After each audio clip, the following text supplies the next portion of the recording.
Hello to all viewers. Hello to everyone. I am Shiloh, the last scribe for the house of Jacob. I am a messenger and a true servant of the Almighty. November 29, 2019 is the Almighty's judgment day upon all things on the earth. On that day, the Almighty will reveal himself, and everyone will receive life or death. On that day, he will declare war against all gods, goddesses, godlike ones, and against everything that he considers to be evil. This video is to open your eyes and give you some basic understanding of the third species of human beings the Almighty created.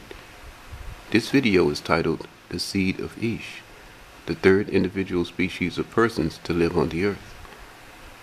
The Old Testament speaks about three different individual species of human persons. These species of persons are individual creations of the Almighty. Eesh is the third individual species of persons to live on the earth. Because of Adam's and Eve's continuous rebellion, the Almighty created a new individual species of mankind. This third and youngest species of persons is first mentioned in Genesis 2 and 23. Genesis 2 and 23 says, "This is now bone of my bones and flesh of my flesh. She shall be called woman, because she was taken out of man." The word man in Genesis 2 and 23 is the Hebrew word Eesh. The Hebrew word Eesh is defined in the Strong's Concordance reference H376. Strong's reference H376, Eesh, means man. It means one. It means husband. It means human. It means servant. It means mankind. It means champion. It means great man. It means good. It means worthy. It means a certain. It means steward. It means another. It means species. It means male person. It means individual. It means high degree. And it means consent. To correctly interpret the Hebrew word Eesh, you must use all the words of the recorded definition. Strong's reference H376 Eesh interprets as follows. This male person is the other individual species of mankind. This man agrees with being a good person and a good husband. This man is the best one of the species of human being. He is a great man of high degree. He is worthy to be a steward and servant of mankind. For more confirmation, Genesis 42 and 11 tells the reader that the Hebrew word Eesh means true men, and the house of Jacob believed themselves to be these true men. Genesis 42 and 11 says, "We are all one man's son. We are true men. Thy servants are no spies." The word man in Genesis 42 and 11 is the Hebrew word Eesh. The word men in Genesis 42 and 11 is also the Hebrew word Eesh. To define themselves, the house of Jacob used the word Eesh. The house of Jacob used another word to define themselves as certain true men. In Job 7 and 1, the word man is the Hebrew word Enosh. The Hebrew word Enosh is defined in the Strong's Concordance reference H582. Strong's reference H582, Enosh, means a mortal. It means a man individually or collectively. It means another. It means bloodthirsty. It means a certain. It means fellow. It means in the flower of the age. It means husband. It means certain mortal men, or man. It means people. It means person. It means servant. It means stranger. It means those. And it means their trade. The Hebrew word Enosh comes from the Hebrew word Anash. The Hebrew word Anash is defined in the Strong's Concordance reference H605. Strong's reference H605, Anash, means to be frail. It means feeble.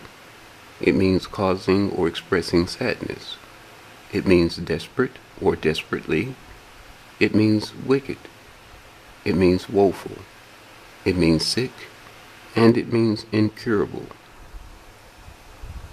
So to get the correct interpretation, you must use both the word and its root meaning of the recorded definitions.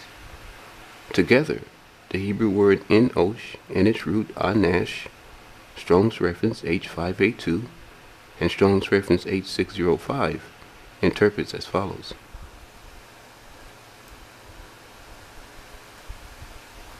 In their trade, a person, a certain mortal man, a servant, a husband, and fellow people in the flower of their age, sick, woeful, weak, expressing sadness and desperation, because of those other mortal persons, in their trade causing misery and sorrow, and because of bloodthirsty strangers whose wickedness cannot be cured. Let me say that interpretation again for Strong's reference H582 and Strong's reference H605 interprets as follows. In their trade, a person, a certain mortal man, a servant, a husband, and fellow people in the flower of their age, sick, woeful, weak, expressing sadness and desperation, because of those other mortal persons in their trade, causing misery and sorrow, and because of bloodthirsty strangers whose wickedness cannot be cured. This is the correct interpretation for the Hebrew word Enosh, which includes its root meaning, Anash. And this is for any time the Hebrew word Enosh is used in the Old Testament scriptures. Now, there is a Hebrew word used to define man that I find interesting. Actually, very interesting. The Hebrew word Zahar. This Hebrew word Zahar is defined in the Strong's Concordance reference H2145. The Hebrew word Zahar means to be remembered. It means a male of man or animals. It means as being the most noteworthy sex. It means him. It means man. It means male. It means child. And it means mankind. Strong's reference H2145 Zahar comes from Strong's reference H2142, the Hebrew word Zakar. The Hebrew word Zakar means to mark as to be recognized. It means to remember. It means to mention. It means to record. It means recorder. And it means make to be remembered. Now remember, to get the correct interpretation, you must use all the words of the recorded definition and also the words of its root meaning, if there is one. So Strong's reference H2145 Zahar and its root meaning, Strong's reference H2142 Zakar, interprets as follows. Worthy of being noted, to mention, and worthy to be recorded by a recorder to make remembrance. Remember man of mankind, and remember him, a male child of animals marked to be recognized.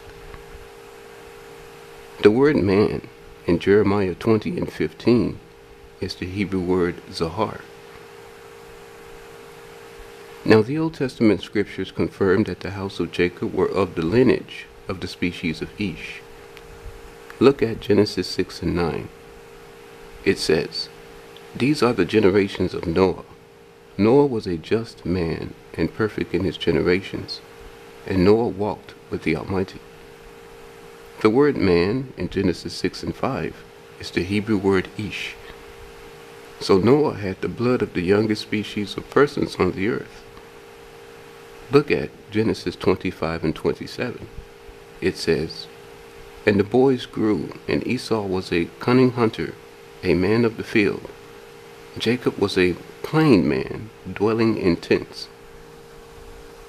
Defining Isaac's son Esau or Esau, the word man in Genesis 25:27 is the Hebrew word Eesh.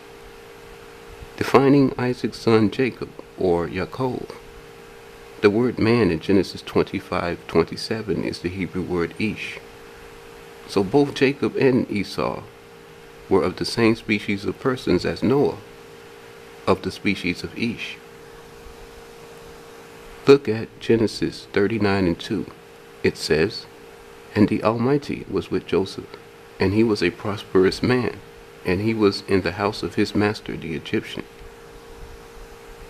Defining Joseph, the ruler of Egypt under Pharaoh, in Genesis 39:2, the word man is the Hebrew word Eesh.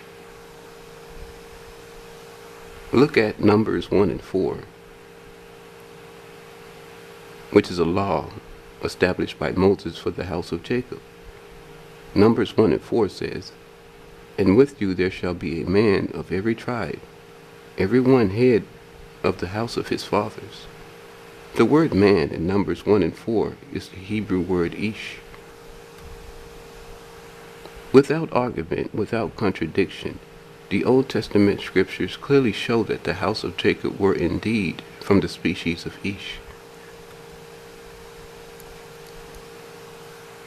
Look at Hosea 2 and 16. Hosea 2 and 16 says, "And it shall be at that day, said the Almighty, that you shall call me Eesh, and shall call me no more Baal-E." Like almost all the verses in the Old Testament scriptures, Hosea 2 and 16 has been mistranslated and is always misinterpreted. Hosea 2 and 16 should say, "And it will be at that day, says the Almighty, that you will call my people Eesh, and you will call me no more Baal-E."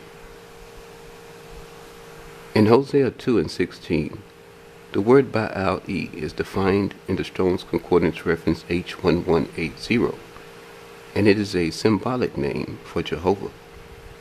So correctly interpreted, Hosea 2 and 16 says, "And it will be at that day, says the Almighty, that you will call my people Eesh, and will call me Jehovah no more." This is the end of my video titled "The Seed of Eesh," the third and youngest individual species of persons to live on the earth.